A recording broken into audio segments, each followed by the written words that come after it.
Eeny, meeny, miny,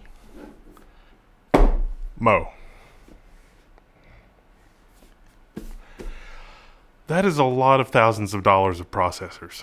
A lot of thousands of dollars of processors. This is the MSI Creator TRX40. This is a motherboard that I used in the AMD review, and or it was supplied by AMD, I should say. And I always like to do a deep dive on the motherboards, on the features that they have, what they don't have, how useful they are for Linux, and that sort of thing. So let's dive in.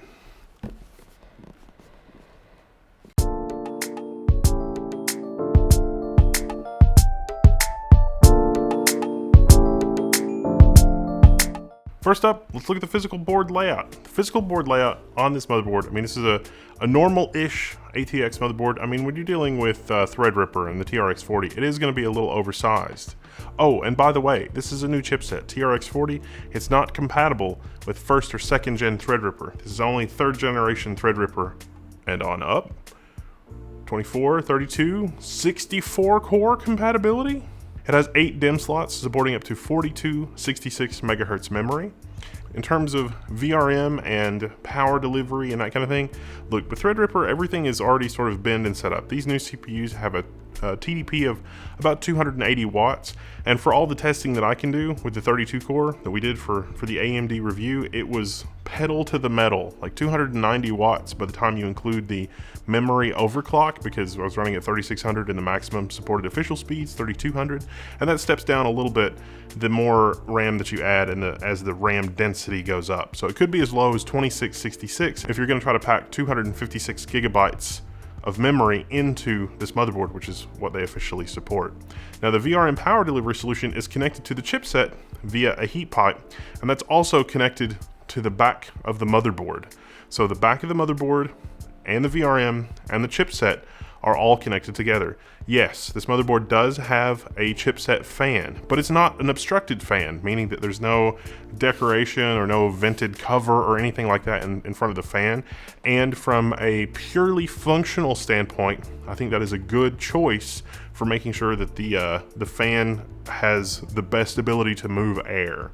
There are 3 onboard M.2 slots, one near the front edge of the motherboard between the DIMM slots and the heat pipe and the power connector, and then we've got 2 that are back to back right above the bottom X16 slot on this motherboard. The rear connection on the motherboard, it's pretty standard fare for these TRX motherboards. We've got a CMOS reset button and a BIOS flash button, so if future CPUs come out and you happen to buy this motherboard, it's possible that the motherboard won't power on self-test because the software on the motherboard is out of date.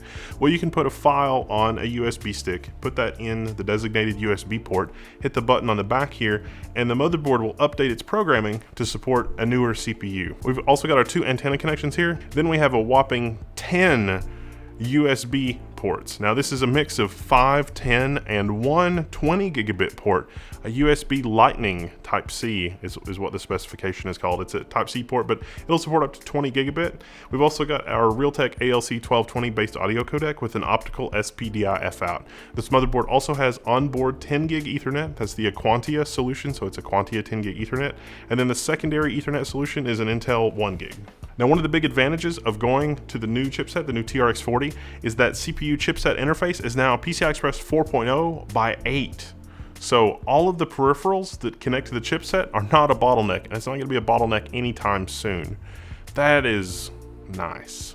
If you check out a block diagram of the motherboard indicating which slots and which peripherals connect where, you've got the option of running your M.2 device directly into the CPU or through the chipset, depending on what you're doing. And of course, with RAID Expert and Store MI, you can mix off chipset NVMe devices as well as direct into CPU NVMe devices, and those can be mixed in a RAID array. It's no problem. In terms of extra USB connectivity, you've got 1 front panel Type-C connector. You've got 2 30-pin connections for USB for your front panel, so that's a total of 5 front panel USB ports. And then there are also 2 USB 2.0 internal headers, which give you a total of 4 USB 2.0 ports for any internal peripherals that you might run, or a breakout cable. Also bundled in the box, because you're going to be running a RAID array with this motherboard, right? right? I mean, obviously. You've got the M.2 Expander Aero Gen 4. This is 4 M.2 NVMe devices into a PCI Express 4.0 by 16 card with active cooling and a big old fan. Yeah, enough jibber jabbering. What about a system? Glad you asked. This is the Fractal Meshify S2. This is one of my favorite cases because it's the Meshify, but it's the big boy Meshify, so you don't have any space problems. I've got the motherboard set up in here. I'm not going to take it out again because I already built this system and I had to get the Threadripper review out the door, which, by the way, it's a like a world-changing processor. It's a game changer, super advanced processor, ever how you want to look at it. This thing, the Meshify S2, has one Type-C front panel and two USB 3.0 front panels. So if I want to use those extra USB ports, I'm going to have to break them out and bring them to the back. But the S2 case, it's got the extra slots. So if you want to, you can run your extra USB ports right here on the back, not block anything. It's not going to do anything bad with airflow. There's not going to be any real downside from having yet more extra USB 2.0 connections on the back of the motherboard. Now for this system and all the benchmarks and everything that I did with this, it's got the Corsair Dominator, it's DDR4 3600, and that is configured with the XMP profile. Technically that is a little bit of an overclock even with these sort of badass Threadripper CPUs, but most CPUs should be able to do DDR4 3600. If you run into weird problems, back it off to like 3533. Officially 3200 is supported, so you can always just dial in the clocks at 3200. If you are forced to run 3200 and you've got a 3600 kit, you can use something like the Ryzen timing calculator and lower your timings. Even though the memory is clocking at 3200, you can get back all the performance that you should have by virtue of the fact that it's actually 3600 memory by just adjusting the timings. It turns out that memory clocks are a little squishy when you take into account the actual memory timings, like the actual weights, and that's a conversation for another day, and this is a motherboard review. In terms of other features of this system, I've got an Intermax cooler in here right now for cooling. I would recommend really beefy cooling on the Threadripper. You can be perfectly fine with a tower cooler. I've tested both the Noctua and the Be Quiet tower coolers. They do fine, they don't overheat, the CPU doesn't have a problem, there's no stability. AMD's really done a good job making sure that even in, let's say, adverse conditions, these CPUs still remain pretty fast and pretty crash-free, pretty reliable. But I just like the CPU to run as cool as possible. So I'm using this Intermax 280mm all-in-one. Now this cooler I had to repair myself. It had bad fluid in it, and there was debris, and the cold plate was clogged.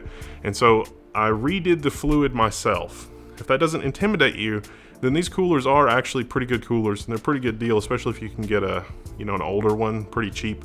Around $100 US, I would say, is a fair price for these. But I have replaced one under warranty, and I've redone the fluid myself on some of the other Intermax coolers, and this is a second gen cooler.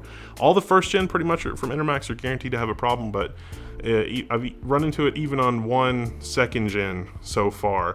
I tried to preemptively do another second gen cooler, and it had not developed the problem yet, or it was maybe immune to the problem, but at least one second gen cooler that had been in use for about 6 months didn't show any signs of debris or organic growth or any kind of problems with the coolant. But it's something to be aware of, and that's why I don't recommend Intermax. But I digress. So as you can see, even when I've got the system, basically running full bore, I mean, not really, I've got the graphics card out right now so I can show you on camera, but the microphone is like right here, and the fan noise really isn't super bad. The Meshify is not really built for sound dampening, and yet it still does a pretty good job in terms of managing noise. I really like this case. Note also that the chipset fan has stopped spinning. The chipset fan will not spin unless the chipset gets hot. And the only thing that helps the chipset fan get hot is if you run an M.2 off of the chipset. So if you can avoid running an M.2 off the chipset, use the one that's going directly to the CPU first. And then if you get multiple M.2 devices, then you can start using the M.2 slots to go through the chipset, or use the add-in card if you're not otherwise using the PCI Express slots. As part of the AMD review, I also did a ton of Linux testing. So I've got the full benchmarks using this system with the 32 core, that's run 2, on the Phoronix test suite. And so that is on openbenchmarking.org. There's a link for that in the description, hopefully. It's also in my launch day coverage of the Ryzen Threadripper, the Ragnarok, the end has come. Threadripper Ragnarok. That was me. I call it Threadripper Ragnarok because it's like Destroyer of Worlds has come, and yeah, it's a pretty solid experience on Linux. There's a couple rough edges with Linux on the TRX40 Threadripper 3000. You might have to boot with a kernel parameter called MCE equal off, machine check exception equal off, because there's a one-line fix that the kernel needs for adding the machine check exception devices to one of the virtual file systems, but it's a pretty easy fix, and I'll get the how-to for that on the level 1 forum. So not a big deal. So there you have it. There's a quick look at the MSI Creator TRX40. I've been super pleased with this build and the performance overall. There are options for overclocking. You can do precision boost overdrive. The 16 plus phases that this motherboard offers is going to be more than sufficient to keep the CPU powered, because power delivery to the CPU is not going to be one of the limiting factors with Threadripper. AMD has gotten pretty much all they can get out of that silicon, and if you push it farther than that, you're inviting stability problems in general. You could do a little bit better on the all-core, maybe, but for me, for a work computer, it's not really worth pushing it. And the out-of-the-box performance is so face-melting anyway that you don't need to do any kind of overclocking or any kind of anything special. It's pretty much plug and play, which, you know, historically, that's not been AMD's reputation, but they've really done an incredible job with these third generation Threadripper CPUs in terms of, I'm going to use this for work. I don't have time to screw around. And if you want an elegant, understated motherboard to be able to do that, that gets out of the way and just gives you a clean build, the MSI Creator TRX40 is gonna do that for you. If you're into the RGBs, it is the MSI Mystic Light RGB. MSI's put a lot of work into that software. It has a lot of hooks into games, and there's a lot of accessories out there that are Mystic Light compatible. So you've got headers for that on the motherboard, several headers in fact. Overall, the system's pretty solid. I'm Wendell, this is Level 1, I'm signing out. I'll see you later.